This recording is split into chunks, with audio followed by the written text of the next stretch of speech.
FundsIndia உங்கள் முதலீட்டு தேவைகளுக்கான ஒரே இடம். Mutual fund, stocks, NPS, fixed deposit, insurance மற்றும் பல. Lovely to see you. And thank you for coming yesterday. No, don't, because I felt that it's my duty as an Indian to voice my anguish, my apprehension at what's happening. And before coming, I was just looking through the pages. There's a big book I have, your grandfather's name. Achha. And I was looking through that, and I know these 2,800 kilometers is nothing. You walk through sweat, tears, and blood, literally. And we have seen history happen from the inner circle. I've watched it from the outer circle. So walking with you, if I don't come with you, it's not fair. My nephew's a photographer. So I said, listen, I want to give a little present to my friend Kamal Haasan. And I said, give me a picture, one of your pictures, as a gift to him. So I want you to guess what he came up with. What picture do you think he gave me? I don't know. Come, let's go and see it. Oh, it's here. Tells you what Kamal is, right? And so this is what he gave me. What he came up with. Oh, he shot this? He shot this, and that's for you, because it tells us your approach, your attitude to life, and the fact that you're a great Indian and a great Tamil. Thank you. And we're proud of you. Thank you. It looks nice, huh? Oh, lovely. I'm quite interested in how you see what is going on in India. Of course, an Indian person, but also a Tamil person, because the view from South India often looks very different. It is. Than the view from North I'm India. sure it is the same from Assam or Meghalaya. The same, exactly. At the capital. We forget history, and we are only agitated by the topical or recent happenings. I talk a lot about Gandhiji now. It is not right from the beginning. My father was a congressman, but my environment made me a bitter critic of Gandhiji when I was in my teens. My father did not say, he said, just read the history. I think you're talking from today.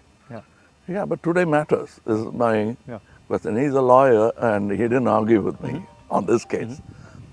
Around 24, 25, I discovered Gandhiji on my own. And over the years, exponentially, I've become a fan. And that's me, to explain myself. You to actually correct yourself and say sorry.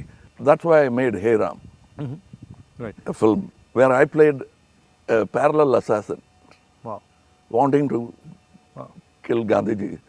And as he goes nearer to the person and the truth, he changes. But it's too late. Somebody else does the job that he wanted to do, but he had changed his mind. That's the story of Hey Ram. So did you came up with the idea? Yes, that is my way of saying sorry to my Bapu. Excellent. That's an intelligent way of looking at the problem. Yeah, because I have to take the onus of all the crimes, including what happened in your family. We let it happen. But I think inside what you're saying is hatred is actually blindness and misunderstanding.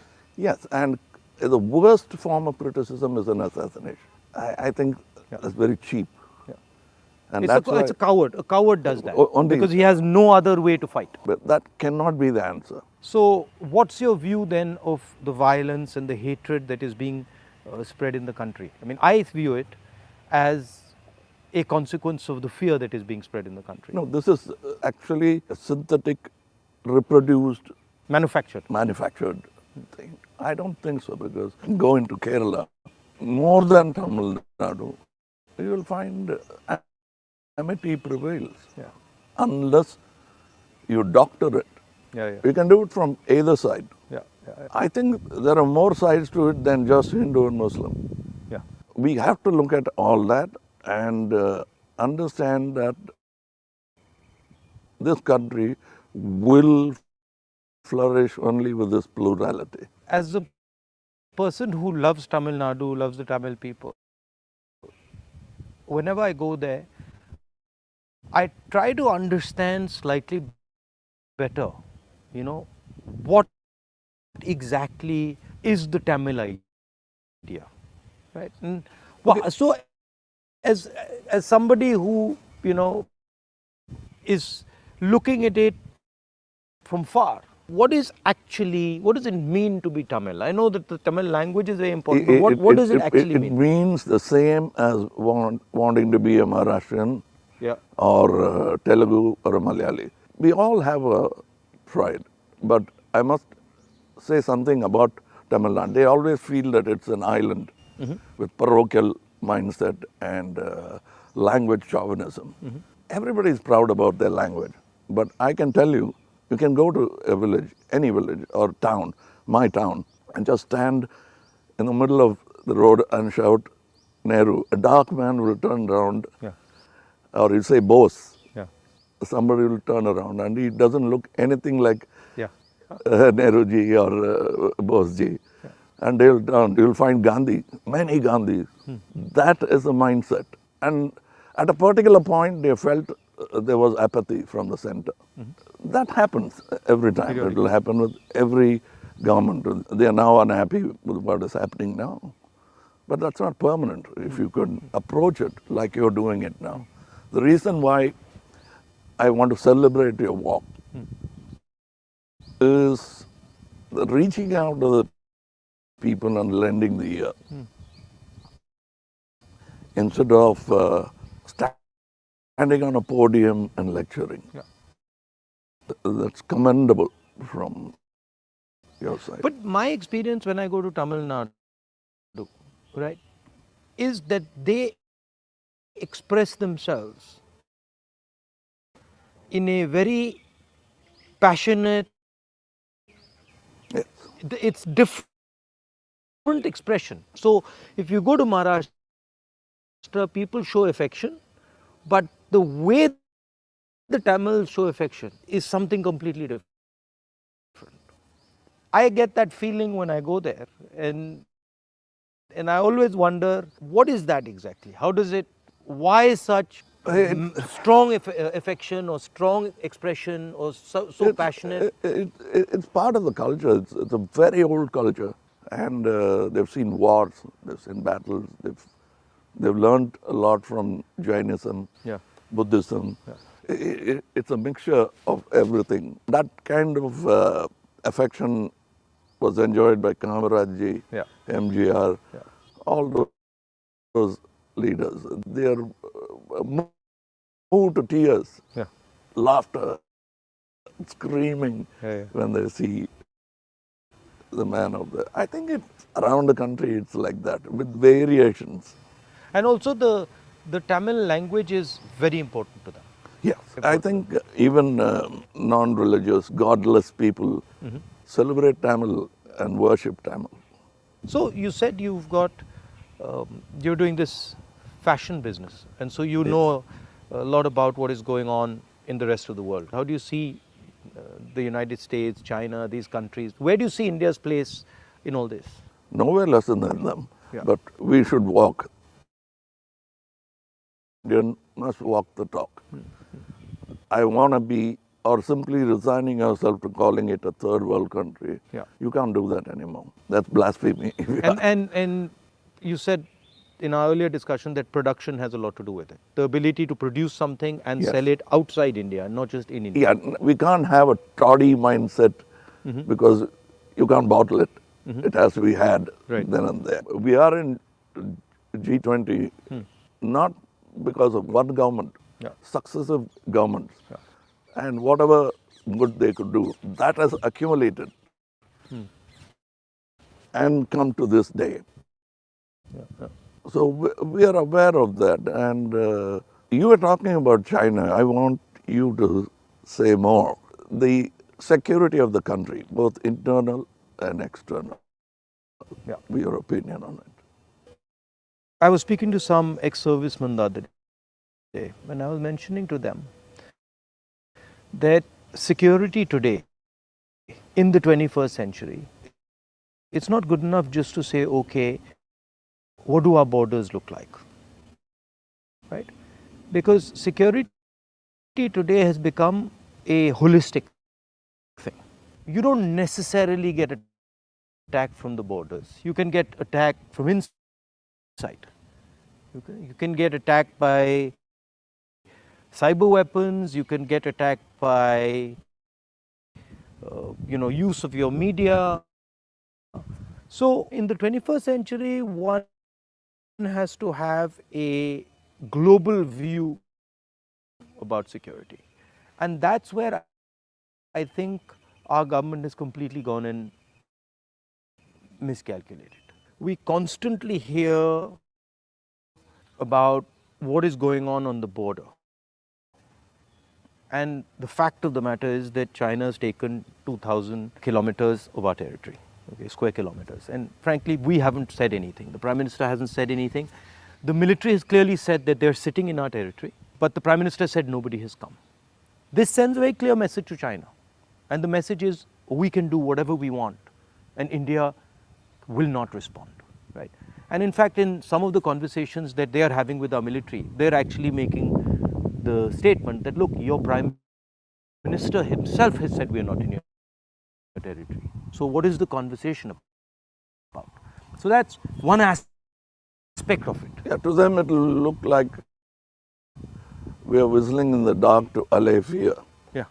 No, and looking somewhere no, else. imagine if you're the leader, right? And your forces and my forces are negotiating, and your forces are coming and saying you're in my territory, and then I say no, but your leader has said we're not. So it destroys the entire negotiation position of India. Right? So that's one aspect of it. The second aspect of it is how conflict has been transformed. And conflict has been transformed because earlier you fought on a border, now you fight everywhere, right? So you fight by shutting down power stations, you can fight by attacking the railway system, you can fight by militarily attacking, you can and fight. The oldest trick is to contaminate border. Yeah, so you can do that. So the single most important thing in the 21st century is that a country has internal cohesion, that there's harmony in the country, that people are not fighting, that there's peace in the country, and the country has a vision.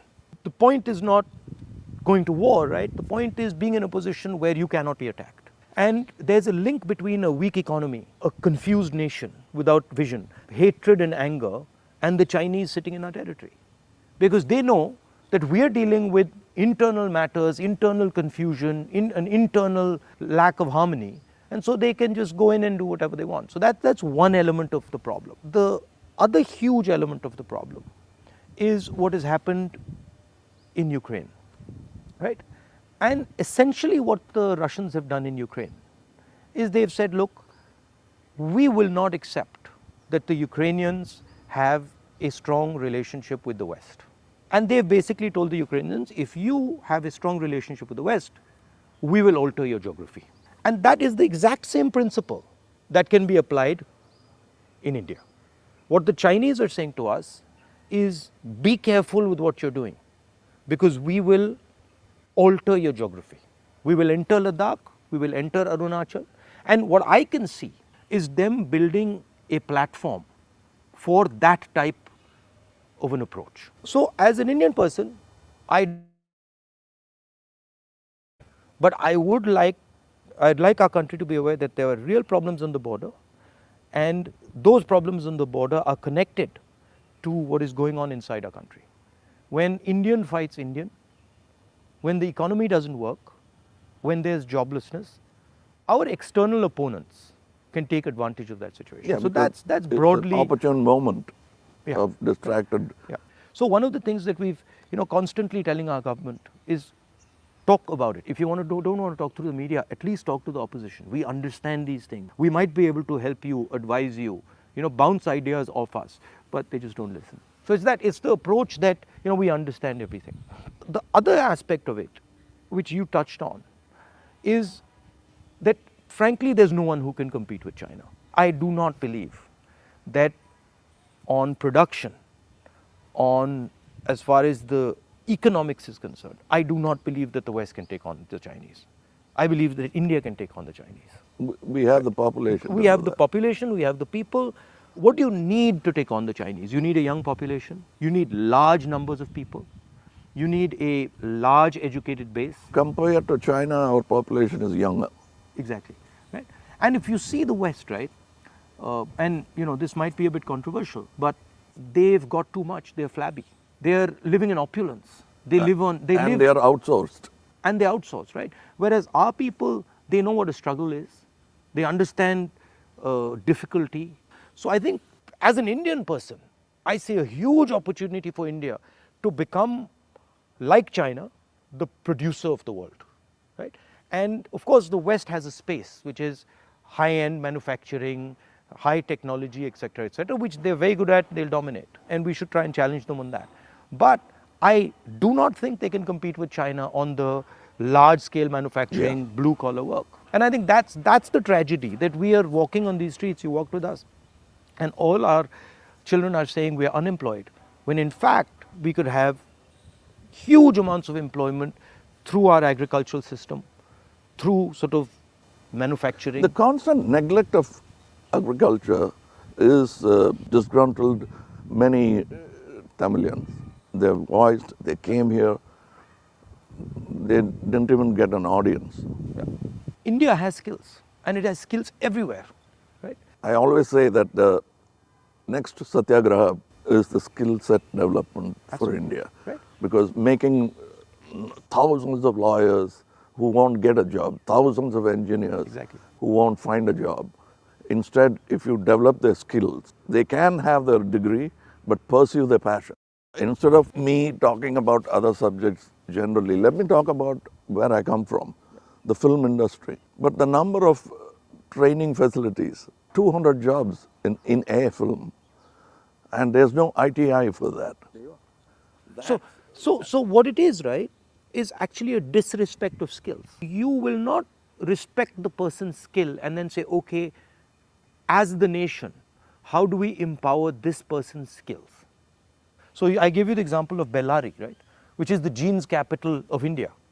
Now Bellary should be exporting jeans to the rest of the world, should be exporting different types of jeans, should be innovating on jeans. Right? Bellary has been shut down because of demonetization and wrongly applied GST. And you've literally taken a hub which could challenge the Chinese across the world in making jeans, and you've destroyed it. It used to have 4.5 lakh people working there, it now has 50,000. Like something like what you're doing with Khadi, right? I mean, who would know that that's a Khadi jacket? Nobody. Right? More than the publicity of it, the reach of it. Exactly. And Americans are loving it. And then you got the history of Khadi, right? Because if you start to say, well, this is Khadi from the Indian freedom movement, this is made by Indian people by hand, this is what fought a superpower, you can make a beautiful story out of it. Yes. Yeah. And it's not done in a modern factory. Yeah. It's done by people sitting in villages and handmade. Exactly. You know, I'm very happy and honored to be sort of partnering with these people who've been neglected. They're almost on the verge of closing down and going back, thanks to GST. So how many people now are working there? We have not started a full-fledged tailoring system because we only have 12 outlets and we can supply with a number of tailors. But the number of weavers are many. Right. They are in Telangana, Karimnagar. We are going even to Kutch and other places so that we can bring India together. So that's it was very nice. It was very nice of you to come, I must say.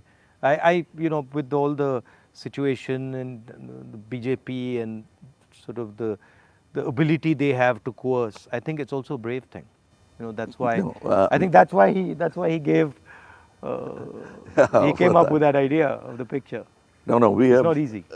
I'm glad he thinks of me that way, but I still remember the speech by Gandhiji when he said, "Shake the lion's mane," for which he was incarcerated. So we have the strength and ability. But I'm happy that you're meeting people, practicing jujitsu, walking miles and miles and miles. It's nice. And because You're doing exactly what Gandhiji did, to understand the nation before fighting for it.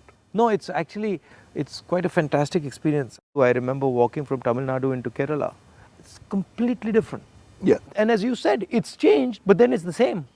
So there's huge commonality and then there's huge difference. That's the individuality of it. That's the plurality that we should not lose exactly. at all. Yeah. And I think a lot of what we traditionally have is also the artisan, the small and medium person, you know, the little clusters who have huge skill, but they are sort of hidden away, hidden treasures, so to speak. Yeah, I think it's very important that a government in position should bolster like farmers during the Gaja calamity. For them, after some time, party affiliations don't matter. The calamity that they're facing is The pain is the most important thing. It doesn't matter. And politicians always go and talk about the next election. And their trajectory is towards that, and that they don't like. They can't tend to take their eyes off it. Politicians. I find that, and I get criticized a lot, you know, sometimes where they're like, oh, you know, he's not election centric. I mean, I think, of course, one has to fight elections. One has to be in politics. One has to take them seriously. But there's also another role of people. There's a role of bringing people together, of listening, of being affectionate. You know, that role, I think, is a very important role. What we have done through our party is that simply sort of wipe the dust away from the Gram Sabhas and brought it back into, now it's happening because we are attending and now we want to take it into the towns. I think people should participate in politics, not necessarily electoral politics only. Exactly. But they must have a firm say that politicians will have to understand it's not all about number crunching, that they'll have to answer certain things, and people should also feel that I can vent or complain. I can say something, and politicians should also feel that I can take some punishment. You know, he's shouting at me, okay, no problem. I did something wrong. I go and listen to what he's doing, what he's saying. I think that's, you know, people don't like criticism. I think criticism is a good thing. I think we are a very young democracy still, in spite of 75 years. The reminiscence of the monarchy is still in the mind. No, that's a profound thing you've said. It's true.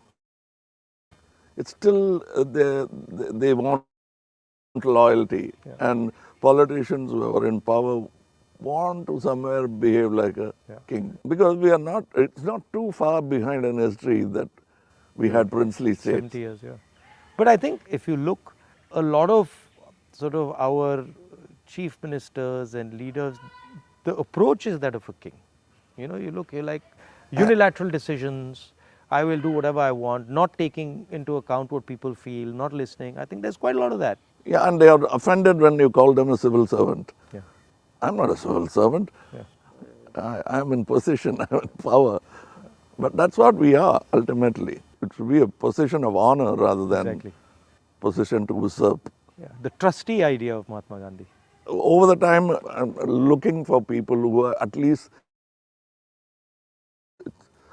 unique. Is a tall international figure.